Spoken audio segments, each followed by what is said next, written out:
ലോക സാമ്പത്തിക ഫോറത്തിൽ 1.18 ലക്ഷം കോടി രൂപയുടെ നിക്ഷേപ താൽപര്യപത്രം ഒപ്പിട്ട് Keralam. America, UK, Germany, Spain, Italy, ദക്ഷിണാഫ്രിക്ക തുടങ്ങിയ രാജ്യങ്ങളിൽ വിവിധ കമ്പനികളുമായി താൽപര്യപത്രം കേരളം ഒപ്പുവെച്ചു. ലോക സാമ്പത്തിക ഫോറത്തിൽ കേരളം നിക്ഷേപം സമാഹരിക്കുന്നത് ചരിത്രത്തിലാദ്യമെന്ന് മന്ത്രി പി രാജീവ് പറഞ്ഞു. വിശദാംശങ്ങളുമായി ദിൽന ദിനേശ് തിരുവനന്തപുരത്ത് നിന്ന് ചേരുന്നുണ്ട്. ദിൽന, കേരളത്തിന്റെ നേട്ടം മറ്റൊരു നേട്ടം തന്നെയാണ്. കാരണം അത്രത്തോളം മറ്റ് രാജ്യങ്ങളിൽ നിന്നുള്ള കമ്പനികളെ ആകർഷിക്കാൻ ഉതകുന്ന തരത്തിൽ നമ്മുടെ കേരളം ഡെവലപ്പായി. അത് വ്യവസായ തലത്തിൽ മാത്രമല്ല, എല്ലാ തരത്തിലും നമ്മുടെ ഇൻഫ്രാസ്ട്രക്ചർ അടക്കം അത് വികസിച്ചു എന്ന് തന്നെയാണ് കാണിക്കുന്നത്. ലോക സാമ്പത്തിക ഫോറത്തിൽ ഇത്രയും രാജ്യങ്ങളിൽ നിന്നുള്ള കമ്പനികൾക്ക് വേണ്ടി കേരളത്തിൽ നിക്ഷേപം നടത്താമെന്നുള്ള താൽപര്യപത്രത്തിലാണ് കേരളം ഒപ്പുവെച്ചിരിക്കുന്നത്.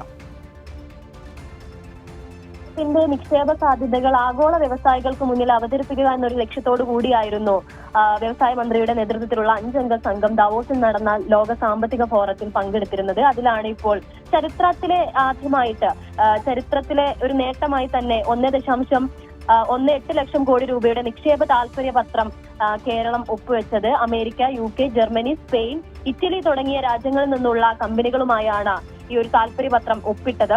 27 കമ്പനികളുമായാണ് താൽപര്യപത്രം ഒപ്പിട്ടത്. ഇതിന് പുറത്ത് 67 കമ്പനികളിലെ പ്രതിനിധികളുമായി കേരളം മുഖാമുഖ ചർച്ചയും നടത്തിയിരുന്നു.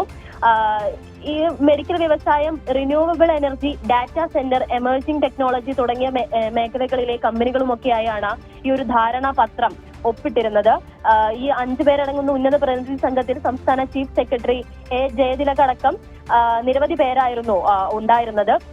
ഈ ഒരു ധാരണാപത്രം ഒപ്പിട്ടതിന്റെ അടിസ്ഥാനത്തിൽ ഇതിന്റെ തുടർ നീക്കങ്ങൾ, തുടർ പ്രവർത്തനങ്ങൾ ഉണ്ടാകുമെന്നും അതിനായി ഉദ്യോഗസ്ഥരെ ചുമതലപ്പെടുത്തുമെന്നും വ്യവസായ മന്ത്രി പി രാജീവ് അറിയിച്ചിട്ടുണ്ട്. വിനിഷ.